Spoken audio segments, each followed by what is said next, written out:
Okay, welcome back everybody. I've got something I'm very excited about here, which is Lurtz, the exclusive version by Prime1 Studios. This is number 22 of 250, Lord of the Rings line. So highly anticipated myself, as Lord of the Rings is one of my favorite topics, favorite franchises. So for me, I was really excited to get on board with the Lord of the Rings line. You know, the Sauron and the Balrog and the Nazgul and everything going on up there. So anything Prime 1 I'll definitely be buying for Lord of the Rings line. I've pretty much got everything on order. It is my favourite franchise. So I'll give you guys a bit of a view of what this statue is looking like. It's pretty good size. It's not as big as I thought it would be, actually. It's not that big. I don't know if it's 1/4 or 1/3 scale.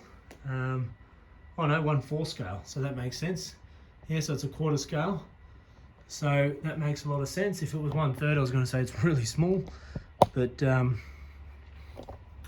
just trying to give you a bit of a view of what's going on here. So here, I've got it in the bow portrait, and I'm actually not sure if I like the scimitar with the shield better than the bow. I actually think I might like the shield portrait, the shield setup better than the actual bow. So as always, Prime1 smashed the facial expressions and the detail and things, and I think price wise this product wasn't overly expensive. I think it was actually very fairly valued, although they are going up already. So with a 250 edition size, I would expect this to sell out. I think the normal edition size is only like 100 or something, so I'm expecting these to all sell out. I mean, he's even got the veins going on the forearms and stuff, you know. So the detail to me is always spot on. The theme, the base matches what the other ones are.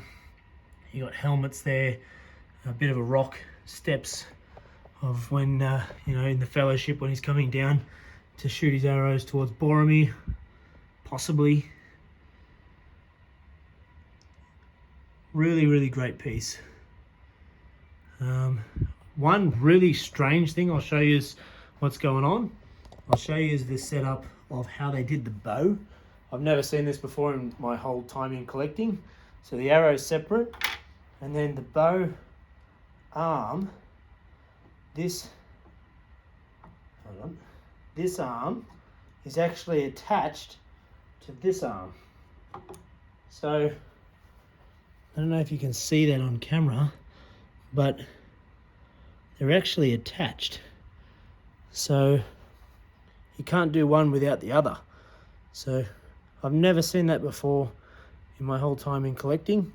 You have two attachment pieces connected and forcefully connected. You actually can't remove it. So that is strange.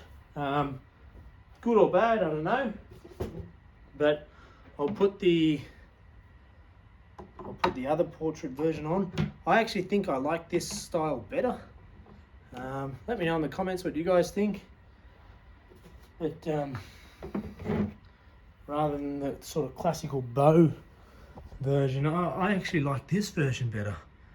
So this is a tricky one for me, so I'll keep the switch outs out and I'll play with them a little bit. But you know, for me, I think that's actually the way to go with this Lurtz portrait, this Lurtz statue. And what I'll also do is I'll get the sideshow Lurtz. I'll put them side by side because I have him as well. So it's down here. Grab the sideshow one.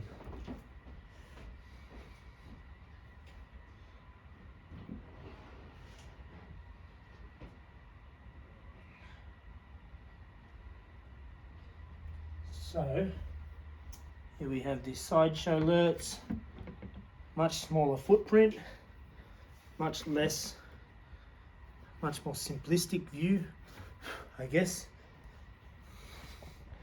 So you can see them there together, how they look.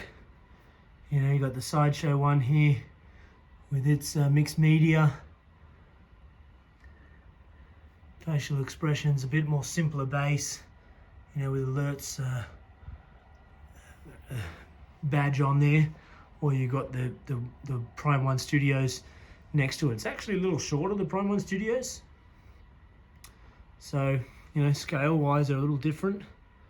But the Prime 1 to me is the pick of them. But again, if you're after if you're, you know, you can buy this Lurtz here for about $800-900, and this one here is about, you know, $1,500, something like that, Australian. So I think nowadays it's about 2,000 already, so it's already gone up quite a bit.